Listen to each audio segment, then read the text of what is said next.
امروز تحت ریاست سروزیر جمهوری تاجیکستان جلسه نوبتی ستاد جمهوریوی اوید به پرزور نمودن چراهای ضد اپیدمیوی و پیشگیری از انتقال و پنهشوی بیماری سیریاتی کرونا ویروس کووید 19 در جمهوری تاجیکستان برگزار گشت. در جلسه وضع امروزه وابسته به پنهشوی بیماری سیریاتی کرونا ویروس در جمهوری تاجیکستان، منطقه و جهان، ذخیره و نگهداری مواد دارویی و محلول‌های بی‌ضررگردانی، بلند برداشتن سطح خدمت‌رسانی طبی و همکاری ساختارهای داخلدار، اعضای ستاد و دیگر مسائل‌های مبرم روز مورد تحلیل و بررسی قرار داده شد. ستاد جمهوریوی اوید به پرزور نمودن چراهای ضد اپیدمیوی اوید به پیشگیری از انتقال و پنهشوی بیماری سیریاتی کرونا ویروس کووید 19 در جمهوری تاجیکستان به توجه شهروندان می‌رساند که عین زمان در مملکت حالت گرفتارشوی ساکنان به بیماری سیریاتی کرونا ویروس کووید 19 جای دارد. عامل اساسی خروج نوبتی بیماری مذکور را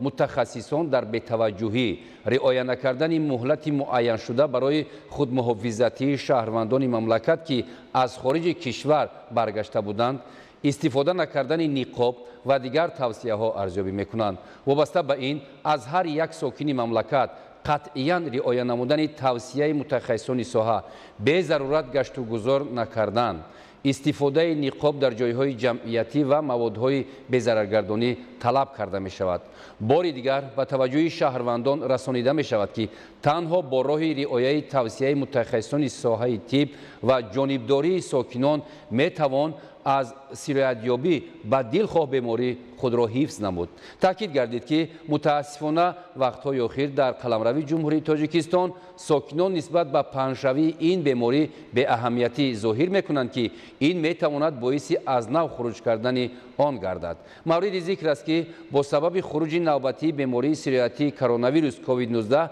در یک قطار کشورهای جهان بار دیگر فعالیت مرکزهای خدمت‌رسانی، برگزاری جشن و مراسم، باغ و گلگشت و مکان‌هایی که در آن جا پیوسته آدمان زیاد جمع می‌گردند قطع کرده شده، حرکت واسطه‌های نقلیات جمعیتی محدود گردیده، وضعیت کرانتینی اعلان کرده شده است. وابسته به این ستاد جمهوریوی اوید به پرزور نمودن چراهای ضد اپیدمیوی و پیشگیری از انتقال و پنهشوی بیماری سیریاتی کرونا ویروس کووید 19 در جمهوری تاجیکستان قرارهای داخلدار از جمله پرزور نمودن هماهنگی فعالیت وزارت و اداره‌های داخلدار در سمت نظارت رعایت قاعده‌های گیگین شخصی و جمعیتی از جانب ساکنان، نظارت مرکزهای خدمت‌رسانی و فرهنگی، اندیشیدن چاره‌های قطعی پیشگیری کننده و ضد اپیدمیکی، رعایت قاعده‌های سانیتاری و گیگینی، پیشگیری کننده و ضد اپیدمیکی هنگام گذراندن توی، معرکه ها و مراسم دفن،